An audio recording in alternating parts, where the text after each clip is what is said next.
Bah, c'est choquant, oui. On a commencé par dire que mal parler à un enseignant, c'était pas très grave, que ça pouvait se comprendre, qu'il fallait comprendre les jeunes et que, parfois les situations sociales de précarité, de ghetto et d'exclusion pouvaient expliquer que des jeunes vont mal. Bon, allez, soit, on passe la première étape, on fait comme si ça n'existait pas, on se tait et puis on continue, on gifle une prof, on pousse un prof, on insulte un prof, on ramène ses parents pour insulter un prof, on considère qu'on est injuste avec ses enfants quand ils ont des Hop, mauvaises on notes frappe et parfois. ainsi. On frappe, on tue un prof, mais on continue, et puis la société continue de dormir, elle est effarée, elle est stupéfaite, Le elle est assise. rectorat annonce des sanctions qui seront exemplaires. Oui, mais Oui, bien sûr, oui, bien sûr, bien oui, sûr. bien Le mal est sûr. profond, le mal est Oui, profond, le oui. mal est profond. Et des mesures de D'abord, surveillance renforcées il faut aussi. rappeler qu'il y a aussi une part de responsabilité d'un certain nombre d'enseignants, pas tous,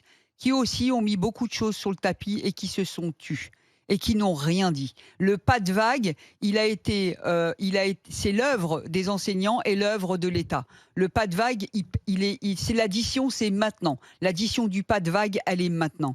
Et Mmh. qu'est-ce qu'on a gagné? On a gagné qu'on a sacrifié des enfants et des jeunes parce que la rigueur, ça construit et la rigueur, ça promet un avenir meilleur. Donc en étant laxiste, on les a sacrifiés.